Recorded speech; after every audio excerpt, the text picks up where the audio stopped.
जिंदगी बड़ी होनी चाहिए, लंबी नहीं। ये डायलॉग अगर किसी के जीवन पर सटीक बैठता है तो वो है शहीद आजम भगत सिंह। मात्र 23 साल की उम्र में भारत माता की जय का नारा लगाते हुए फांसी के फंदे पर झूलने वाले वीर भगत सिंह इतना शानदार जिए कि आज भी पूरी दुनिया उन्हें याद करती है। भगत सिंह भारत की आजादी के वो एक अहम किरदार हैं जिन्होंने मात्र 23 साल की उम्र में अपना किरदार निभाकर खुशी खुशी फांसी के फंदे को चूम लिया। लेकिन जाने से पहले उन्होंने हर एक भारतीय के अंदर अपने देश की आजादी के प्रति जोश और जुनून का जज्बा भर दिया। 23 मार्च 1931 ये वो दिन था जब भगत सिंह को फांसी दी जानी थी। पूरे भारत में भगत सिंह की फांसी रोकने को लेकर प्रदर्शन हो रहे थे। ब्रिटिशर्स घबराए हुए थे कि कहीं प्रदर्शनकारी हावी ना हो जाए और फांसी को टालना ना पड़े, और इस कारण भगत सिंह को कोर्ट के द्वारा तय की गई तारीख से पहले ही फांसी दे दी जाती है। भगत सिंह तो कुर्बान हो गए, लेकिन देश के हर युवा की आंखों में आजादी का सपना छोड़ गए। भगत सिंह ने एक बार कहा था कि मेरे खून का एक एक कतरा इंकलाब लाएगा, जो वाकई सच साबित हुआ। एक तरफ भगत सिंह को फांसी हुई और वहीं दूसरी ओर भारत की सड़कों पर भगत सिंह के सपने को पूरा करने के लिए देश का हर नौजवान अंग्रेजों की जड़ें हिलाने के लिए निकल पड़ा। देश में हर तरफ आजादी के लिए आवाज उठने लगी, जिस कारण भगत सिंह की मृत्यु के ठीक 16 साल बाद भारतीयों ने अंग्रेजों को भारत छोड़ने पर मजबूर कर दिया। भगत सिंह देश की आजादी के लिए इस कदर दीवाने थे कि उनके अंदर बचपन से ही एक वीर क्रांतिकारी जाग उठा था। मात्र 12 साल की उम्र में भगत सिंह ने जलियांवाला बाग का खौफनाक मंजर देखकर ठान लिया था कि वो उन मासूमों की जान का बदला अंग्रेजों से लेकर रहेंगे। ब्रिटिशर्स से बदला लेने के लिए भगत सिंह ने असेंबली में जो बम फोड़ा था, उसकी आवाज ने अंग्रेजों के परखच्चे उड़ा दिए थे। भगत सिंह एक ऐसे फ्रीडम फाइटर थे जिन्होंने जेल में जाकर भी अंग्रेजों के खिलाफ अपनी बगावत नहीं छोड़ी और वहाँ भी सभी कैदियों में क्रांति पैदा कर दी। कई महीनों तक हंगर स्ट्राइक करने के बाद भी उनका जुनून कम नहीं हुआ और लगातार 116 दिनों तक फास्ट रखकर भगत सिंह ने अंग्रेजों से अपनी बात मनवा ली थी। तो चलिए जानते हैं कि आखिर कौन थे भगत सिंह, क्यों इन्हें फांसी दी गई और केवल 23 साल की उम्र में इन्होंने ऐसा क्या कर दिया कि लोग आज भी इनके कायल है। 28 सितंबर 1907 ये वो दिन था जब भारत को अपना वीर सपूत मिला था। इस दिन बंगा नाम के गांव में भगत सिंह का जन्म हुआ था। ये गांव आज के समय में पाकिस्तान में आता है, लेकिन भारत के विभाजन से पहले ये ब्रिटिश इंडिया के पंजाब प्रोविंस के लायलपुर डिस्ट्रिक्ट में आता था। भगत सिंह का जन्म एक सिख फैमिली में हुआ था जो भारत की आजादी के लिए लड़ रही थी। अपने परिवार में भगत अपने माता पिता की दूसरी संतान थे। इनके पिता का नाम किशन सिंह संधू और माँ का नाम विद्यावती था। इनके जन्म के समय इनके पिता और अंकल अजीत सिंह पॉलिटिक्स में काफी एक्टिव थे और वक्त वक्त पर ब्रिटिशर्स के खिलाफ होने वाले मूवमेंट्स में भाग लिया करते थे। कैनाल कॉलोनाइजेशन बिल और गदर मूवमेंट में भी इनके पिता और अंकल ने बढ़ चढ़कर भाग लिया था, जिस कारण इनको जेल की हवा भी खानी पड़ी थी। इवन जब भगत सिंह का जन्म हुआ था तब भी इनके पिता और अंकल कैनाल कॉलोनाइजेशन बिल के खिलाफ होने वाले प्रदर्शन में भाग लेने के कारण जेल में थे। लेकिन भगत सिंह के जन्म के कुछ दिनों बाद ही दोनों को जेल से रिहा कर दिया गया, जिस कारण सभी लोग भगत सिंह को काफी लकी मानते थे और इसी वजह से शुरुआत में इनका नाम भागो सिंह रखा गया था, यानी भाग्य वाला इंसान। पर वक्त के साथ इस नाम को बदलकर भगत सिंह कर दिया गया। इन्होंने बचपन से ही देश के साथ साथ अपने घर के लोगों में भी आजादी की आग देखी थी और इसी के चलते काफी कम उम्र में ही इनके सीने में भी आजादी की आग पैदा हो गई। भगत सिंह बचपन से ही ब्रिटिशर्स से नफरत करने लगे थे, जिसका एक परफेक्ट एग्जाम्पल इनके बालपन के दिनों में देखने को मिलता है। वो ऐसे कि एक बार इनके पिता खेत में बीज बो रहे थे, जिसे देखकर भगत सिंह ने अपने पिता से सवाल किया कि आप खेत में क्यों आते हो। इस पर उनके पिता ने कहा कि हम खेत में बीज बोने आते हैं ताकि ढेर सारी फसल होने पर अनाज मिल सके। जिसके बाद भगत सिंह ने अपने पिता की बात का जवाब देते हुए कहा कि पिताजी, फिर हम खेत में बंदूकें क्यों नहीं बोते? ऐसा करने से हमारे पास ढेर सारी बंदूकें होंगी जिनका इस्तेमाल हम अंग्रेजों के खिलाफ कर सकते हैं। छोटी सी उम्र में ही ऐसे विचार रखने वाले भगत सिंह ने अपने पिता को निशब्द कर दिया था, लेकिन इस इंसिडेंट से उनके पिता इतना तो समझ गए थे कि उनका बेटा बड़ा होकर एक दिन बहुत बड़ा स्वतंत्रता सेनानी बनेगा। भगत सिंह के बचपन में ही उनका भविष्य दिखता था। ये छोटी उम्र में भी ऐसे खेल खेलते थे जिनसे इनकी सोच का पता चलता था। खेल के तौर पर ये अपने दोस्तों को 2 गुटों में बांट दिया करते थे और एक को भारतीय और एक को अंग्रेज बनाया करते थे और दोनों को आपस में लड़वाया करते थे। बचपन से ही ये बड़े होकर इंडियन नेशनल मूवमेंट का पार्ट बनना चाहते थे, जिस कारण दिन दुनिया की खबरों पर भी इनकी नजरें काफी तेज हुआ करती थी। भगत सिंह पढ़ाई लिखाई में काफी अच्छे थे। इन्हें इंटेलिजेंट बच्चों की कतार में पहले नंबर पर खड़ा किया जाता था। इन्हें पढ़ने का काफी शौक था, जिस कारण इन्होंने अपनी 5वीं तक की पढ़ाई गांव में ही की। लेकिन जब स्कूल बदलने का समय आया तो इन्होंने लाहौर के ब्रिटिश हुकूमत वाले स्कूल में दाखिला लेने से साफ मना कर दिया। ये कभी भी ब्रिटिशर्स को किसी भी तरह से सपोर्ट नहीं करना चाहते थे, जिस कारण जिद करके इन्होंने दयानंद एंग्लो वैदिक हाई स्कूल में अपना एडमिशन करवा लिया। स्कूल के दिनों में भी भगत सिंह अंग्रेजों की हर गतिविधियों पर नजर रखते थे। एक दिन भगत सिंह अपने स्कूल में पढ़ रहे थे और तभी इन्हें जलियांवाला बाग मैसेकर के बारे में पता चला।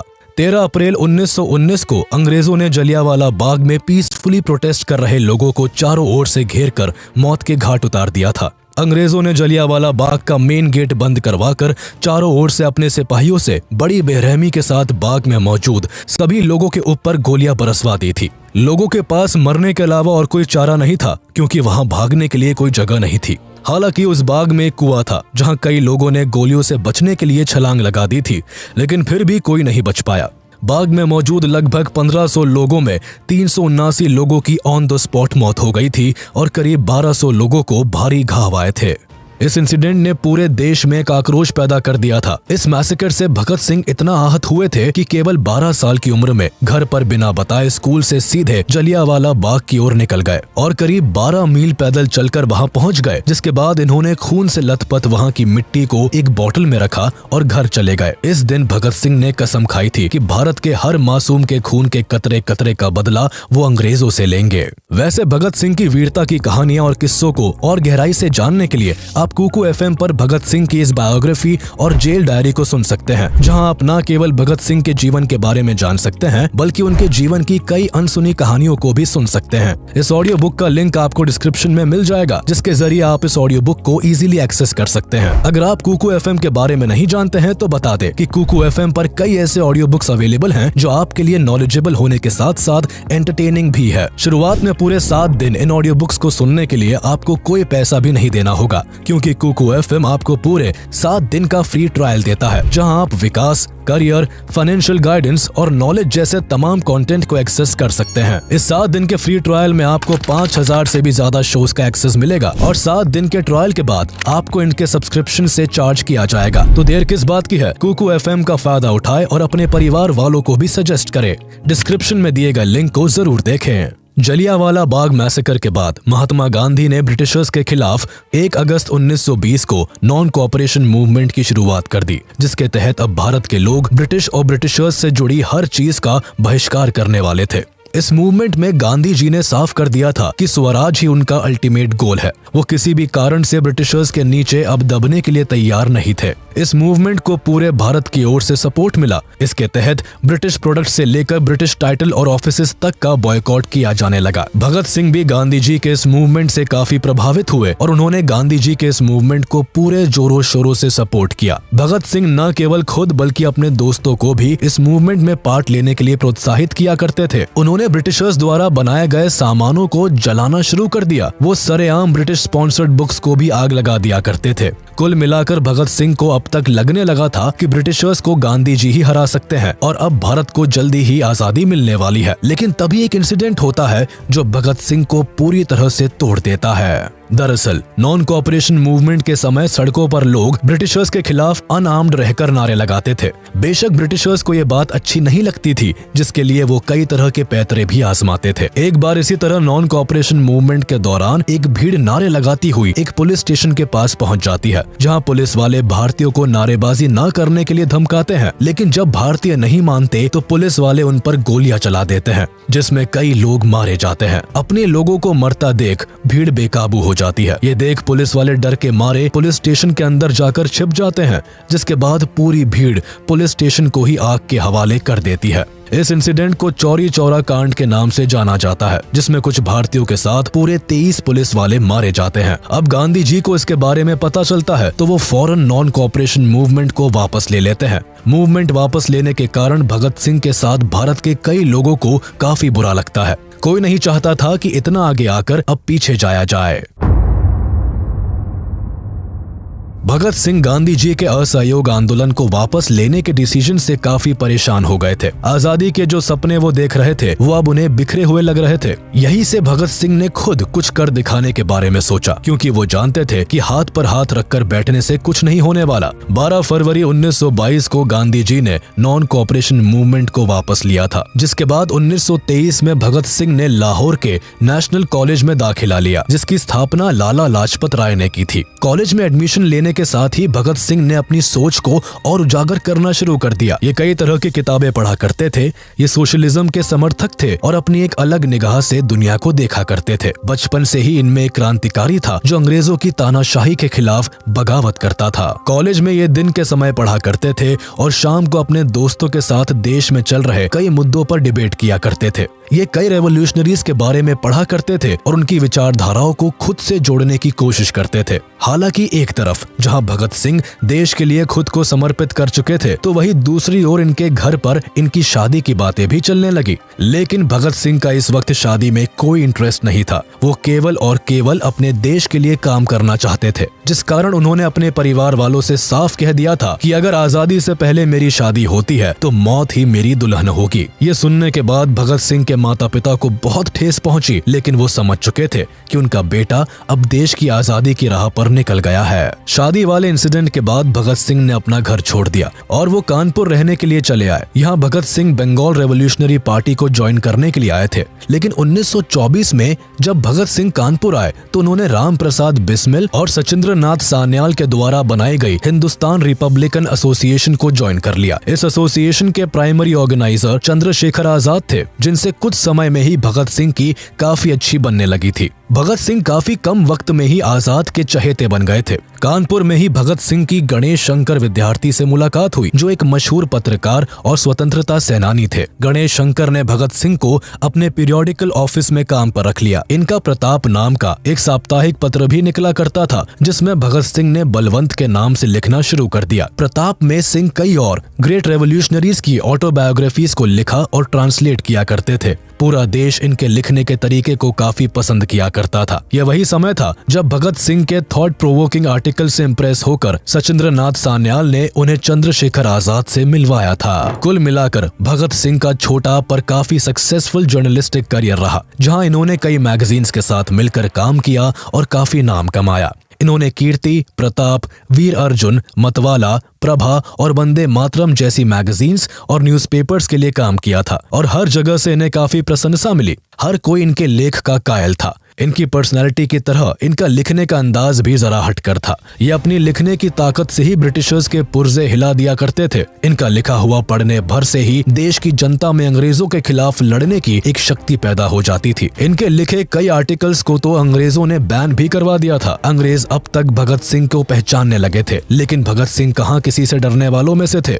वो तो बस अपने लक्ष्य की ओर बढ़ रहे थे। हालांकि 1925 में सिंह वापस से लाहौर चले गए। दरअसल भगत सिंह की ग्रैंड मदर की तबीयत अचानक काफी बिगड़ गई थी, जिस कारण उन्होंने अपने घर का रुख लिया। लेकिन यहाँ भी वो अकाली दल की मीटिंग्स को सपोर्ट किया करते थे। हालांकि अभी तक भगत सिंह किसी ऐसी ऑर्गेनाइजेशन से नहीं जुड़े थे जो ब्रिटिशर्स के खिलाफ सख्त कदम उठाए या उनका बॉयकॉट करे, और इसी कारण मार्च 1926 में भगत सिंह और उनके कलीग्स ने एक यूथ ऑर्गेनाइजेशन की स्थापना की, जिसे नौजवान भारत सभा का नाम मिला। इस ऑर्गेनाइजेशन को ओरिजिनली लाहौर में एस्टैब्लिश किया गया था, लेकिन इसको अमृतसर से ऑर्गेनाइज किया जाता था। नौजवान भारत सभा का मेन एम भारत के यूथ्स को जगाना था। इस सभा की मदद से भगत सिंह पंजाब के यंग स्टूडेंट्स एंड वर्कर्स को नेशनलिस्ट एंड रेवोल्यूशनरी आइडियोलॉजीज की ओर बढ़ा रहे थे। इस सभा को बनाने का आइडिया भगत सिंह को अमृतसर के एक prominent freedom fighter doctor Satyapal ने दिया था। वक्त के साथ लोग इस सभा के बारे में जानने लगे और इसे ज्वाइन करने लगे। कई प्रोमिनेंट पॉलिटिकल एक्टिविस्ट ने भी इस सभा को ज्वाइन किया था। शुरुआत में सभा को केवल लाहौर से ही ऑपरेट किया जाता था, लेकिन कीर्ति किसान पार्टी के साथ एक यूथ कॉन्फ्रेंस में ये डिसाइड हुआ कि सभा का हेडक्वार्टर अब लाहौर से अमृतसर शिफ्ट कर दिया जाएगा। कुछ समय बाद नौजवान भारत सभा और कीर्ति किसान पार्टी ने एकजुट होकर गरीब किसानों के अपलिफ्टमेंट के लिए काम करना शुरू कर दिया। साथ ही ये जनता के बीच जस्टिस एंड एगैलिटेरियनिज्म का मैसेज भी फैलाने लगे। ये वही समय था जब भगत सिंह ने कीर्ति किसान पार्टी को ज्वाइन किया था। इसके बाद अप्रैल 1926 में भगत सिंह की मुलाकात सोहन सिंह जोश से हुई, जो अमृतसर के एक noted peasant leader and freedom fighter रहे थे। भगत सिंह इनके साथ मिलकर काम करने लगे और कुछ ही समय में इन्हें मर्ज्ड पार्टी का प्रेसिडेंट बना दिया गया। सोहम सिंह भगत सिंह के विचारों से सहमत थे और इसी कारण उन्होंने भगत सिंह की वर्कर्स एंड पेजेंट्स पार्टी से बातचीत करवाई, जो एक गुरुमुखी लैंग्वेज मंथली मैगजीन कीर्ति को पब्लिश करती थी। सिंह ने इस मैगजीन के लिए लिखना शुरू कर दिया और अगले 1 साल तक भगत सिंह जोश के साथ काम करते रहे, जिस दौरान इनकी सभा ने लोगों के बीच अपनी आइडियोलॉजी को फैलाने के लिए कई पैम्फलेट्स और ट्रैक्ट्स पब्लिश किए और कॉलोनियल गवर्नमेंट के अनजस्ट मेजर्स के खिलाफ डेमोन्स्ट्रेशंस ऑर्गेनाइज किए। भगत सिंह कीर्ति में एक से बढ़कर एक एंटी कॉलोनियल आर्टिकल्स लिखा करते थे, जिस कारण कुछ ही समय में भगत सिंह ब्रिटिशर्स की आंखों का कांटा बनने लगे। यही नहीं, भगत सिंह की आइडियोलॉजी और लेख से भारत के यूथ पर उनका काफी इन्फ्लुएंस पड़ने लगा, जो ब्रिटिशर्स के लिए एक बड़ी परेशानी बनने लगी थी। ब्रिटिशर्स कैसे भी करके भगत सिंह को रोकना चाहते थे, लेकिन इसके लिए उनके पास कोई रास्ता नहीं था। लेकिन हमेशा से छल कपट के सहारे अपना काम निकालने वाले ब्रिटिशर्स अपना रंग दिखाते हैं और 1927 में भगत सिंह को अरेस्ट कर लेते हैं। अरेस्ट के समय ब्रिटिशर्स 9 अगस्त 1925 को हुई काकोरी ट्रेन रॉबरी और अक्टूबर 1926 में हुए लाहौर बॉम्बिंग में भगत सिंह के शामिल होने का इल्जाम लगाते हैं। दरअसल काकोरी एक्शन को करवाने की जिम्मेदारी हिंदुस्तान रिपब्लिकन एसोसिएशन HRA लेता है और उस समय भगत सिंह भी इस ऑर्गेनाइजेशन के पार्ट थे, जिस कारण उन्हें अरेस्ट करना ब्रिटिशर्स के लिए आसान बन गया था। हालांकि काकोरी एक्शन की प्लानिंग एंड एग्जीक्यूशन करने का काम राम प्रसाद बिस्मिल, अशफाकुल्ला खान और चंद्रशेखर आजाद जैसे कई लीडर्स ने किया था। कुछ समय बाद काकोरी कॉन्स्पिरेसी ट्रायल में राम प्रसाद बिस्मिल सहित 4 लोगों को फांसी और 16 लोगों को आजीवन कारावास की सजा सुनाई गई थी। लेकिन ब्रिटिशर्स के पास भगत सिंह के खिलाफ ना कोई ठोस सबूत थे और ना ही कारण, जिस वजह से अरेस्ट के कुछ समय बाद ही भगत सिंह को 60,000 रुपए का भुगतान करने के बाद छोड़ दिया गया था। जेल से रिहा होने के बाद भगत सिंह ने एक बार फिर चंद्रशेखर आजाद से मुलाकात की। दरअसल काकोरी एक्शन में चंद्रशेखर आजाद ब्रिटिशर्स की पकड़ से भागने में सफल रहे थे, लेकिन अब उनके पास कुछ नहीं बचा था, क्योंकि काकोरी एक्शन में HRA के कई बड़े लीडर्स अरेस्ट हो गए थे और HRA बुरी तरह से बिखर गई थी। पर भगत सिंह ने आजाद को एक नई उम्मीद दी और दोनों ने मिलकर HRA को एक बार फिर नए सिरे से शुरू करने के लिए जी जान लगा दी। HRA के रिफॉर्मेशन के लिए सितंबर 1928 में दिल्ली के फिरोज शाह कोटला में एक सीक्रेट मीटिंग हुई, जिसमें बंगाल, बिहार और पंजाब के रेवोल्यूशनरी ने भाग लिया, जिसके बाद फाइनली HSRA यानी हिंदुस्तान सोशलिस्ट रिपब्लिकन एसोसिएशन की फॉर्मेशन हुई। इस एसोसिएशन पर भगत सिंह का काफी ज्यादा इन्फ्लुएंस था, जिस कारण एसोसिएशन से जुड़े सभी मेंबर्स एंटी ब्रिटिश थे। इस समय भारत में साइमन कमीशन का बड़े जोरों शोरों से विरोध हो रहा था। दरअसल 1928 में ही ब्रिटिश गवर्नमेंट के द्वारा भारत में एक कमीशन बैठाया गया, जिसका मेन काम भारत की पॉलिटिकल सिचुएशन पर रिपोर्ट तैयार करना और ब्रिटिश गवर्नमेंट को सौंपना था। लेकिन परेशानी ये थी कि इस कमीशन में एक भी भारतीय शामिल नहीं था और इसका हेड भी एक ब्रिटिशर यानी जॉन साइमन था। इसी वजह से देश में कुछ एक्टिविस्ट ग्रुप ने इस कमीशन के खिलाफ प्रोटेस्ट करना शुरू कर दिया। देखते ही देखते ये प्रोटेस्ट पूरे भारत में फैल गए और हर कोई साइमन गो बैक के नारे लगाने लगा। इस समय लाला लाजपत राय एक ऑल पार्टी प्रोटेस्ट को लीड कर रहे थे, जो साइमन कमीशन के अगेंस्ट काम कर रहा था। पूरे भारत में हो रहे प्रोटेस्ट ब्रिटिशर्स को नहीं भा रहे थे, जिस कारण इसी समय ब्रिटिशर्स कुछ ऐसा करते हैं जिसका भगत सिंह पर काफी असर होता है और इसी के कारण भगत सिंह पहली बार किसी ब्रिटिशर के खिलाफ कलम की जगह हाथ में बंदूक तान लेते हैं। दरअसल प्रोटेस्ट को लीड करते हुए लाला लाजपत राय लाहौर के एक रेलवे स्टेशन की ओर अपना रुख करते हैं, लेकिन पुलिस उन्हें और सभी प्रोटेस्टर्स को रेलवे स्टेशन पर जाने से रोकती है, जिस कारण सिचुएशन काफी गर्म हो जाती है। पर तभी superintendent of police James A Scott सभी पुलिस ऑफिसर्स को प्रोटेस्टर्स पर लाठी चार्ज करने का ऑर्डर दे देते हैं, जिसके बाद पुलिस वाले सभी प्रोटेस्टर्स पर अंधाधुन लाठी बरसाना शुरू कर देते हैं। इस लाठी चार्ज में कई प्रोटेस्टर्स घायल हो जाते हैं, लेकिन लाला लाजपत राय की सबसे बुरी हालत होती है, क्योंकि स्कॉट का मेन टारगेट लाला लाजपत राय ही होते हैं। पुलिस वाले राय को लाठी से इतना मारते हैं कि इन्हें हॉस्पिटल में एडमिट करवाना पड़ता है, जहां इंजरीज के कारण 17 नवंबर 1928 को लाला लाजपत राय की मौत हो जाती है। लाला लाजपत राय की मौत के बाद डॉक्टर्स भी इस बात को कंफर्म करते हैं कि सेवरल इंजरीज के कारण ही राय की मौत हुई है। हालांकि बाद में जब यूनाइटेड किंगडम पार्लियामेंट में राय की मौत का मुद्दा उठाया जाता है, तो ब्रिटिश गवर्नमेंट राय की मौत में खुद को निर्दोषी बताती है।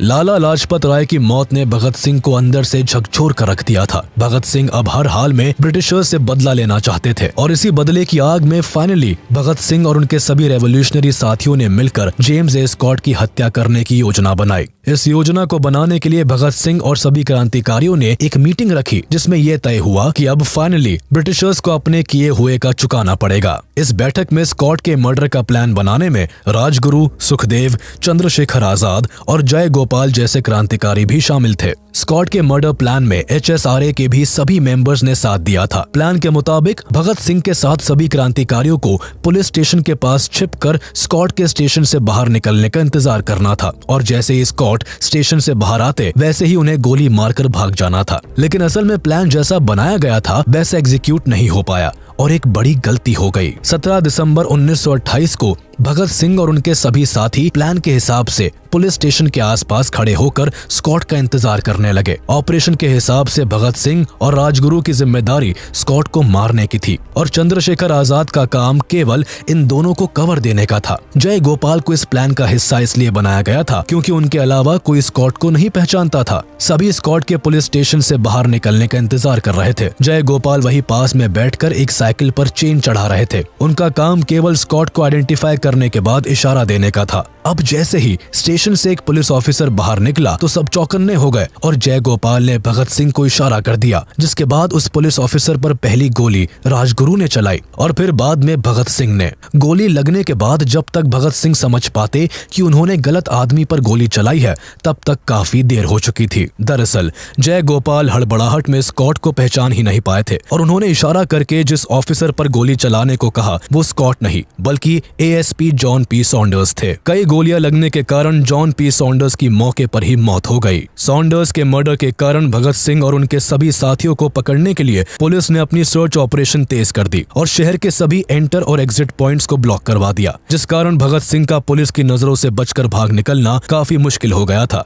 इसलिए भागने के लिए भगत सिंह एक प्लान बनाते हैं जिसे एग्जीक्यूट करने के लिए 19 दिसंबर 1928 को सुखदेव HSRA के मेंबर प्रोफेसर भगवती चरण वोहरा की वाइफ दुर्गावती देवी को बुलाते हैं जो भगत सिंह की भागने में मदद करती है। प्लानिंग के हिसाब से राजगुरु और भगत सिंह को लाहौर से एक ट्रेन पकड़नी थी जो भटिंडा होते हुए कलकत्ता जाती। इस दौरान भगत सिंह अपना पूरा लुक बदल लेते हैं। एक पंजाबी होने के बाद भी भगत सिंह अपने बाल और दाढ़ी कटवा लेते हैं। इनका अटायर भी वेस्टर्न होता है। वही सुखदेव भगत सिंह के नौकर बनते हैं और दुर्गा भाभी भगत सिंह की वाइफ। भगत सिंह और सुखदेव सेफ्टी के लिए अपने पास एक रिवॉल्वर भी रखते हैं, जिसके बाद फाइनली सभी भागने में सफल होते हैं। ब्रिटिशर्स की नजरों से भागने में सफल होने के बाद कुछ समय तक भगत सिंह शांत रहते हैं, जिसके बाद वो ड्रामा की मदद से ब्रिटिशर्स के खिलाफ लोगों को खड़ा करने की कोशिश करते हैं। वो लोगों को इंस्पायर करने के लिए फ्रीडम फाइटर्स की कहानियां सुनाया करते थे, जिसमें अधिकतर रेवोल्यूशनरीज शामिल रहते थे। वो राम प्रसाद बिस्मिल और अगस्टे वेलिंट जैसे बड़े रेवोल्यूशनरीज के बारे में लोगों को बताते थे। अगस्टे वेलिंट एक फ्रेंच एनार्किस्ट थे जिन्होंने पेरिस में चेंबर ऑफ डेप्यूटीज में बॉम्ब फेंका था। भगत सिंह को ब्रिटिशर्स के बनाए गए पब्लिक सेफ्टी बिल और ट्रेड डिस्प्यूट बिल से परेशानी थी। पब्लिक सेफ्टी बिल के हिसाब से ब्रिटिशर्स बिना रीजन बताए किसी को भी अरेस्ट कर सकते थे और ट्रेड डिस्प्यूट बिल के तहत श्रमिक गतिविधियों को समाप्त करने और स्ट्राइक्स पर रोक लगाने की बात कही गई थी। इन बिल्स के कॉन्सिक्वेंसेस को देखते हुए असेंबली ने इन दोनों ही बिलों को रिजेक्ट कर दिया, लेकिन वाइसरॉय ने अपनी स्पेशल पावर्स का इस्तेमाल करके बिल्स को रिजेक्ट करने के बाद भी इसे लागू करने की योजना बना ली थी।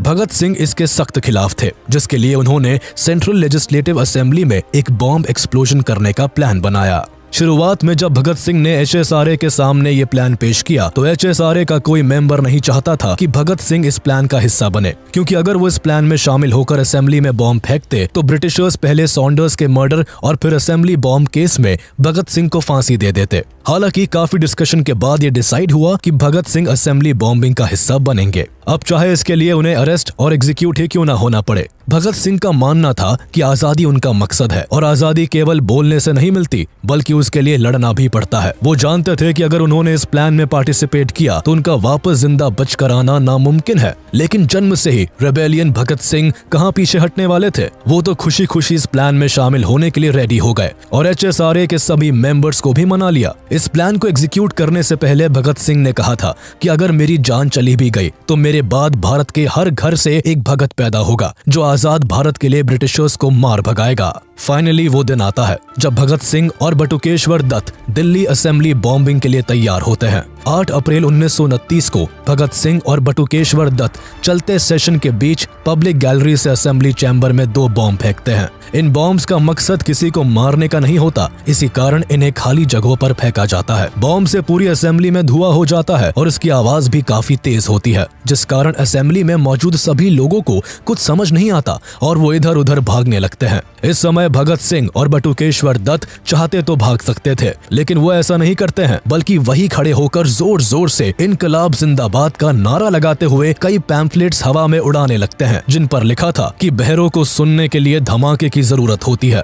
इसके बाद दोनों खुद को पुलिस के हवाले कर देते हैं। अरेस्ट होने का मेन मकसद कोर्ट ट्रायल्स के जरिए अपनी बातों को पूरे हिंदुस्तान के कानों तक पहुंचाना था, जिससे सभी भारत की आजादी की लड़ाई में बढ़ चढ़कर हिस्सा ले। अरेस्ट के कारण फाइनली पिछले 1 साल से ब्रिटिशर्स को जिसकी तलाश थी वो आज उनके हाथ लग जाता है। अरेस्ट करने के बाद भगत सिंह और बटुकेश्वर दत्त को लाहौर के बॉस्टल जेल में डाल दिया जाता है, जहां 10 जुलाई 1929 को दोनों के ऊपर मुकदमा शुरू होता है। 7 मई 1929 को भगत सिंह और बटुकेश्वर दत्त पर 2 केसेस के लिए ट्रायल्स चलते हैं, जिसमें एक असेंबली बॉम्ब केस के लिए और दूसरा सॉन्डर्स मर्डर के लिए। दोनों ट्रायल्स में भगत सिंह अपनी साइड से कॉन्फिडेंट रहते हैं, लेकिन ब्रिटिशर्स को तो कैसे भी करके भगत सिंह को फांसी देनी थी। ट्रायल्स की शुरुआत में भगत सिंह और दत्त अपने केस को बहुत सीरियसली लड़ते हैं, लेकिन वक्त के साथ इन्हें समझ आने लगता है कि वो चाहे कितनी भी कोशिश क्यों ना कर ले, ब्रिटिशर्स उन्हें अब जेल से घर वापस कभी नहीं जाने देंगे। ट्रायल्स की शुरुआत में बटुकेश्वर दत्त की ओर से अफसर अली केस को लड़ते हैं, तो वही भगत सिंह अपना केस खुद लड़ने का फैसला लेते हैं। भगत सिंह स्टार्टिंग से ही अपना स्टैंड क्लियर करते हुए चलते हैं। वो रेवोल्यूशनरीज के बारे में कहते हैं कि जब अग्रेसिवली तरीके से फोर्स का इस्तेमाल किया जाता है तो वो वायलेंस और अनजस्टिफाइबल कहलाता है, लेकिन जब किसी लेजिटिमेट कॉज को आगे बढ़ाने के लिए इसका इस्तेमाल किया जाता है तो इसका अपना मॉरल जस्टिफिकेशन होता है। ब्रिटिशर्स के खिलाफ भगत सिंह के रवैये को देखते हुए अंग्रेज वही करते हैं जो उनसे एक्सपेक्टेड था। कोर्ट किसी भी सूरत में रेवोल्यूशनरीज के द्वारा किए गए कामों को सही नहीं बताती और मैलिशियस एंड अनलॉफुल इंटेंट का हवाला देते हुए भगत सिंह और दत्त को गलत ठहराती है। कोर्ट के अलावा पॉलिटिकल बॉडी की ओर से भी असेंबली बॉम्बिंग को क्रिटिसाइज किया जाता है। ट्रायल्स के दौरान ही HSRA की बॉम्ब बनने वाली जगहों पर पुलिस रेड डाल देती है, जिसमें एसोसिएशन के कई प्रोमिनेंट रेवोल्यूशनरीज अरेस्ट हो जाते हैं। इस रेवोल्यूशनरीज में 21 से भी ज्यादा HSRA के मेंबर्स होते हैं, जिनमें राजगुरु, जतेंद्र नाथ दास, सुखदेव, किशोरी लाल और जय गोपाल शामिल होते हैं। पर यहाँ परेशानी तब आन पड़ती है जब पुलिस के कहने पर HSRA के 3 मेंबर्स गवर्नमेंट के अप्रूवर्स बन जाते हैं। भगत सिंह को फंसाने की साजिश रच रहे ब्रिटिशर्स मौका पाते ही अपने काम पर लग जाते हैं और फणींद्र नाथ घोष, हंसराज बोहरा एंड जय गोपाल को भगत सिंह के खिलाफ कोर्ट में गवाही दिलवा देते हैं। इनकी गवाही से भगत सिंह को काफी सदमा लगता है, लेकिन फिर भी वो खुद को संभालते हैं और आखिरी सांस तक लड़ते हैं। गवाही मिलने के बाद ब्रिटिशर्स भगत सिंह और उनके साथियों के ऊपर मेनली 3 केसेस को हाईलाइट करके डिसीजन दिलवाते हैं, जिनमें Saunders murder, assembly bombing and bomb manufacture के केस शामिल होते हैं। 10 जुलाई 1929 को सभी ट्रायल्स एक स्पेशल सेशंस कोर्ट में होते हैं, जहां 28 एक्यूज रेवोल्यूशनरीज के अगेंस्ट सजा सुनाई जाती है। ये ट्रायल पूरी तरह से बायस्ड होता है। कोर्ट हार्डली ही स्टैंडर्ड लीगल राइट्स प्रिंसिपल का इस्तेमाल करते हुए अपना डिसीजन सुनाता है और भगत सिंह, राजगुरु और सुखदेव को कैपिटल पनिशमेंट दी जाती है। भगत सिंह और उनके साथियों की फांसी रोकने के लिए कई नेशनल लीडर्स ब्रिटिशर्स से रिक्वेस्ट करते हैं, लेकिन कोई फायदा नहीं होता है, क्योंकि किसी भी सूरत में ब्रिटिशर्स भगत सिंह की कैपिटल पनिशमेंट को कम ना करने की ठान लेते हैं। हालांकि बात जब रिक्वेस्ट करने से नहीं बनती तो HSRA के अटर्नीज भगत सिंह को बचाने के लिए हेबियस कॉर्पस पिटीशन को फाइल करते हैं, लेकिन इसे भी जज विस्काउंट ड्यूनेडिन के द्वारा डिनाई कर दिया जाता है। भारत के कई लीडर्स भगत सिंह को बचाने की पूरी कोशिश करते हैं, लेकिन चाहकर भी कोई फांसी को नहीं रोक पाता। इवन जेल में रहने के दौरान भगत सिंह के पिता उन्हें लिखते भी है कि वो उन्हें बचाने के लिए पूरी कोशिश कर रहे हैं और अब वो लेटर लिखकर ब्रिटिश गवर्नमेंट से भगत सिंह को फांसी न देने की रिक्वेस्ट करेंगे। लेकिन भगत सिंह अपने पिता को साफ शब्दों में लिखकर साफ कर देते हैं कि उन्हें किसी की मर्सी की जरूरत नहीं है और जिस रास्ते पर वो है, ये रास्ता उन्होंने अपने लिए खुद चुना है। डेथ सेंटेंस सुनाने के बाद भगत सिंह और उनके साथियों को दिल्ली जेल से शिफ्ट करके सेंट्रल जेल मियानवाली भेज दिया जाता है। यहाँ जब भगत सिंह आते हैं तो वो इंडियन प्रिजनर्स और यूरोपियन प्रिजनर्स में हो रहे डिस्क्रिमिनेशन को देखकर दंग रह जाते हैं। इस जेल में भारतीय कैदियों की हालत बद से बदतर होती है। उन्हें ना ठीक तरह से खाना दिया जाता था और ना पानी, ना उनके सोने की कोई साफ जगह थी और ना ही रहने की। भगत सिंह ने उस जेल में रह रहे भारतीयों की हालत को सुधारने के लिए ब्रिटिशर्स से मांग करनी शुरू कर दी। इन मांगों में इक्वालिटी के साथ food standards, clothing, toiletries, hygienic necessities और बुक्स एंड डेली न्यूज़पेपर की डिमांड की गई थी। इसके साथ ही भगत सिंह ने पहले ही ब्रिटिशर्स को यह साफ कर दिया था कि जेल में वो किसी तरह की फोर्स्ड मैनुअल लेबर और अनडिग्निफाइड वर्क को नहीं करेंगे। हालांकि ब्रिटिशर्स ने भगत सिंह की बेसिक नेसेसिटीज को भी नहीं माना, जिसके बाद भगत सिंह ने सबसे ज्यादा 116 दिनों तक हंगर स्ट्राइक करके हिस्ट्री का एक रिकॉर्ड बना देते हैं। इस समय भगत सिंह हंगर स्ट्राइक करके ब्रिटिशर्स से जेल में रह रहे भारतीयों के लिए इक्वालिटी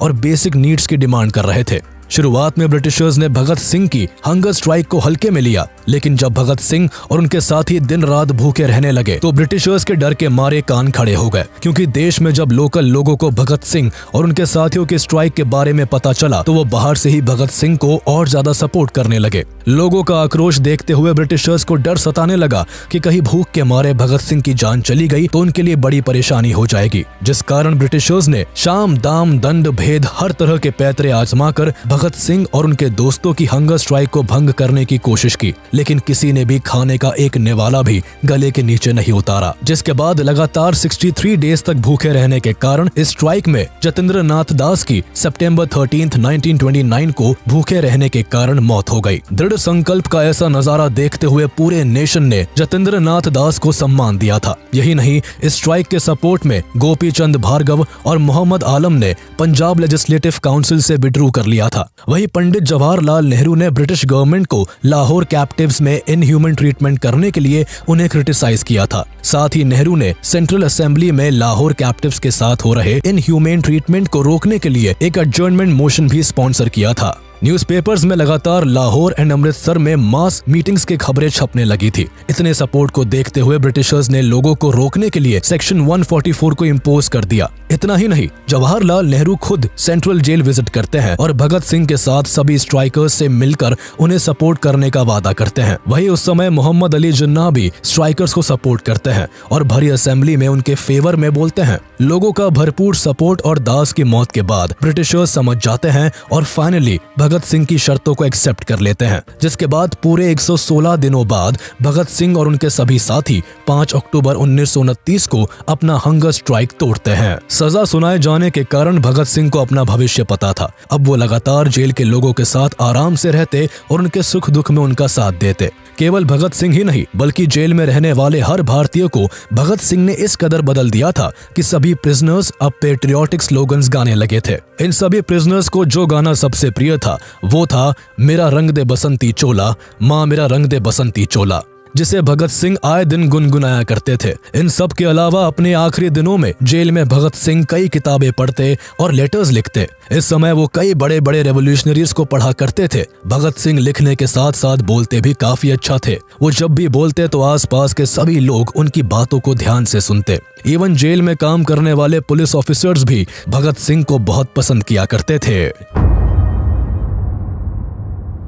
फाइनली अब वो दिन आ जाता है जब भगत सिंह को इस दुनिया से अलविदा कहना पड़ता है, लेकिन देश अभी भी भगत सिंह को विदाई देने के लिए तैयार नहीं था, जिस कारण अभी भी जोरों शोरों से चारों ओर भगत सिंह को बचाने के लिए हर कोई अपनी पूरी कोशिश में लगा हुआ था। 24 मार्च 1931 को भगत सिंह और उनके साथियों को फांसी देनी थी, लेकिन पूरे भारत में भगत सिंह के सपोर्ट में हो रहे प्रोटेस्ट को देखकर ब्रिटिशर्स डर जाते हैं और तय की गई तारीख से एक दिन पहले ही उन्हें फांसी देना तय किया जाता है। जिसके बाद फांसी का जब समय होता है तो जेलर भगत सिंह को जेल से लेकर फांसी देने वाली जगह पर लेकर जाने के लिए आते हैं, पर तब भगत सिंह कहते हैं कि मुझे थोड़ा वक्त दो, मेरी किताब का आखिरी पन्ना बचा है। अभी एक क्रांतिकारी दूसरे क्रांतिकारी से भेंट कर रहा है। दरअसल इस समय भगत सिंह लेनिन की बायोग्राफी को पढ़ रहे थे। थोड़ी देर में भगत सिंह किताब का आखिरी पन्ना पढ़ने के बाद जेलर के साथ जाने के लिए तैयार हो जाते हैं। जेलर भगत सिंह, राजगुरु और सुखदेव को फांसी देने के लिए ले जाता है, जहां भगत सिंह अपने हाथों और आंखों को ना बांधने की डिमांड करते हैं। ब्रिटिशर्स भगत सिंह के हाथों को तो नहीं बांधते, लेकिन आंखों पर काली पट्टी को बांध देते हैं। जिसके बाद 23 मार्च 1931 की शाम को ठीक 7:30 पर भगत सिंह, राजगुरु और सुखदेव को फांसी दे दी जाती है। तीनों फांसी के फंदे को चूमकर इनकलाब जिंदाबाद का नारा लगाकर इस दुनिया से हमेशा हमेशा के लिए अलविदा कह जाते हैं। इन तीनों देश प्रेमियों का बलिदान भारत के हर यूथ को एक नई दिशा देता है और अब हर नौजवान भारत के फ्रीडम स्ट्रगल में बढ़ चढ़कर हिस्सा लेता है। भगत सिंह ने केवल तब के यंगस्टर्स को ही इंस्पायर नहीं किया, बल्कि आज के यूथ में भी भगत सिंह के लिए बेहद प्यार और इज्जत भरी है। आज का यूथ भी भगत सिंह को अपनी इंस्पिरेशन मानता है। आज भगत सिंह, राजगुरु और सुखदेव की याद में हर साल 23 मार्च को देश शहीद दिवस मनाता है। हम आशा करते हैं कि आपको हमारा वीडियो पसंद आया होगा। आगे हम और भी ऐसे ही इन्फॉर्मेटिव वीडियोस आपके लिए लाते रहेंगे। तब तक के लिए हमारा वीडियो लाइक कर दे और ऐसे ही इंटरेस्टिंग वीडियोस के लिए हमारे चैनल को सब्सक्राइब कर ले।